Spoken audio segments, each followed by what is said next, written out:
नमस्ते साथियों, कैसे हैं आप सभी लोग। साथियों, आजकल आप लोग देख रहे होंगे कि कोरोना की दूसरी लहर चालू हो रही है। दिल्ली में इस समय सबसे ज़्यादा कहर बरपा हुआ है।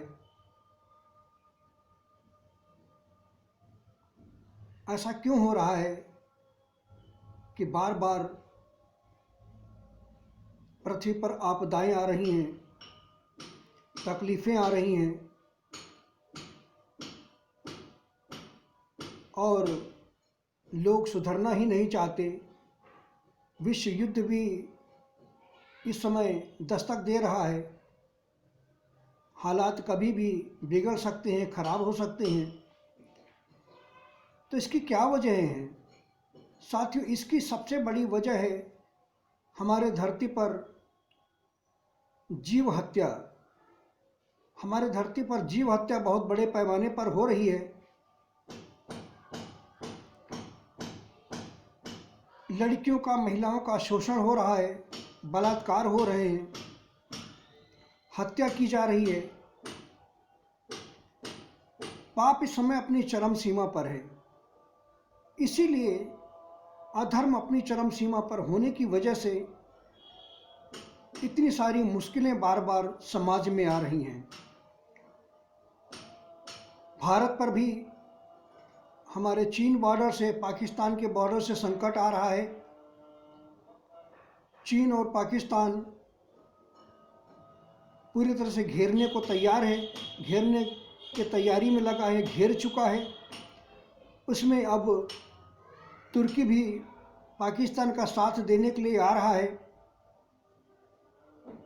अपनी अत्यंत घातक द्रोण पाकिस्तान को दे रहा है भारत के खिलाफ। भारत की रक्षा कौन करेगा? जितने भी यूट्यूब पर कल्कि अवतार तथाकथित बने घूम रहे हैं, क्या ये भारत की रक्षा करेंगे? कैसे करेंगे? कब करेंगे? जितने भी कल्कि अवतार यूट्यूब पर तथाकथित बने घूम रहे हैं, उनमें से कोई भी कल्कि अवतार है ही नहीं, क्योंकि कल्कि अवतार का अवतरित होने का समय ही नहीं है। जिस अवतार के बारे में बातें की जाती हैं, की जा रही हैं, भविष्यवक्ताओं ने जो अवतारों के बारे में, अवतार के बारे में जो बातें कही हैं, वह अवतार एक आपातकालीन अवतार है, न कि कल्कि अवतार है। क्योंकि कल्कि अवतार का ये समय ही नहीं है। जो शास्त्रों में कल्कि अवतार की बात कही गई है, उसके अवतार का ये समय नहीं है।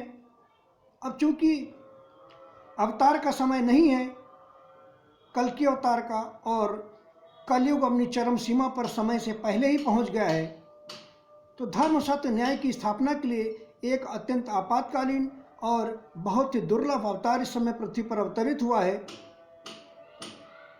जिसके मस्तक पर चंद्रमा भी है, गले के नीचे 2 अर्धचंद्र रेखाएं भी हैं। उसका नाम ऐश नाम से भी है, और गंगा के किनारे उत्तर दिशा में बह रही गंगा के तट पर क्षेत्र में वह जन्म ले चुके हैं। इस समय वह अधेड़ उम्र के, अर्थात 50वां वर्ष उनका चल रहा है। 1971 में जन्म हुआ। सारी बातें मैंने बताई हैं। और इस समय भारत के गुजरात के कच्छ क्षेत्र में तपस्या करने के लिए पहुंच चुके हैं। धर्म, सत्य, न्याय की स्थापना, मानवता की स्थापना और सनातन धर्म की स्थापना पूरी दुनिया में, पूरे भारत में, यही उस तपस्या का लक्ष्य है। तपस्या अनिश्चित काल के लिए है, लेकिन 14 वर्षों तक ये तपस्या चल सकती है। तो धर्म की रक्षा अब बहुत जरूरी हो गई है, आवश्यक हो गई है। और अगर चीन हमला करता है भारत पर, पाकिस्तान भी हमला करता है, तो उस परम शक्ति की सहायता की जरूरत पड़ेगी। उस परम शक्ति की सहायता के बिना भारत युद्ध नहीं जीत पाएगा, भारत बहुत संकट में पड़ जाएगा। लेकिन उस परम शक्ति के होते हुए भारत का कोई बाल बाका भी नहीं कर सकता।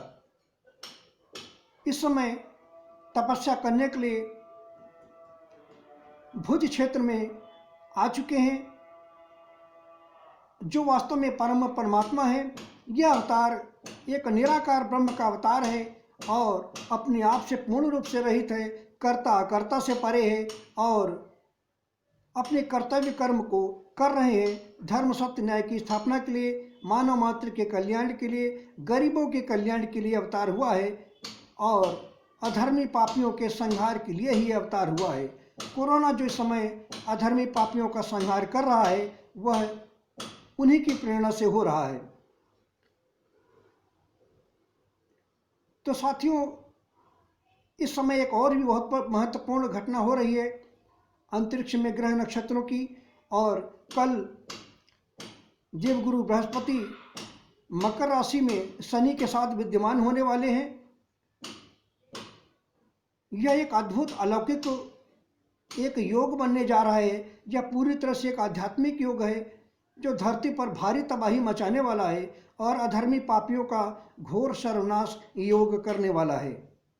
इसलिए मैं सबसे अपील करता हूँ कि मेरे बताए हुए मार्ग पर चलिए। जीव हत्या मत करें, मांस का सेवन मत करें, शराब का सेवन न करें, महिलाओं का सम्मान करें, अवैध संबंधों से बचें, चाहे स्त्री हो चाहे पुरुष हो। अपने जीवन साथी के प्रति वफादार रहें और जीव हत्या न करें, अधिकतम सच बोलें, किसी के साथ धोखा न करें, छल कपट न करें। जो ऐसे जीवन को जिएंगे वही समाज में बच पाएंगे, वरना अधिकतर लोग मारे जाएंगे दुनिया में।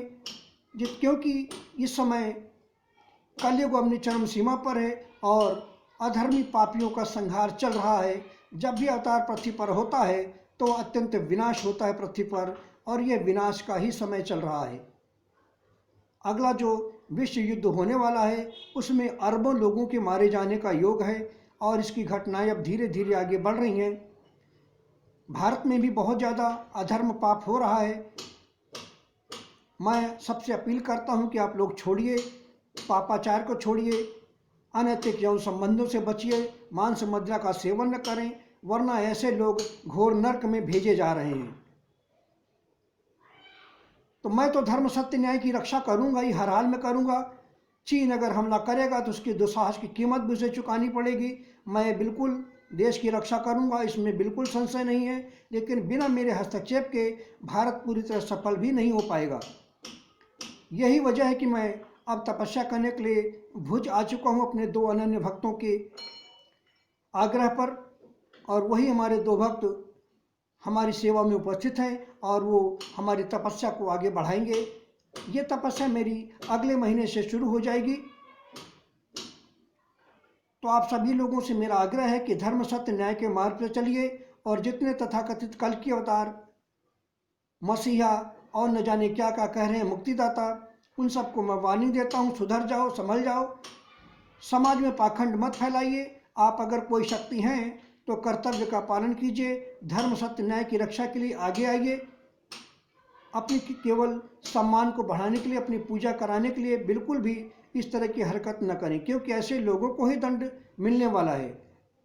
जितने पाखंडी हैं, अभी 2 दिन पहले ही मोदी जी ने भी मीडिया के माध्यम से समाज से आग्रह किया है कि जो समाज के आध्यात्मिक लोग हैं, संत महात्मा हैं, ऋषि मुनि हैं, ब्राह्मण वैरागी हैं, वो समाज में हस्तक्षेप करें, समाज के उत्थान के लिए अपना मार्गदर्शन दें। उन्होंने भी आग्रह किया है। उन्हें भी लग रहा है कि अब उनके हाथों से धीरे धीरे व्यवस्था नियंत्रण से बाहर निकलती जा रही है, इसीलिए उस परम शक्ति का वो आह्वान कर रहे हैं और सब मैं देख भी रहा हूँ और सुन भी रहा हूँ। तो साथियों, हम यही चाहते हैं कि आप लोग सत्य, धर्म और न्याय के मार्ग पर चलिए और अधर्म के मार्ग से बाहर आइए, वरना बहुत मुश्किलें आने वाली हैं आने वाले समय में। धन्यवाद।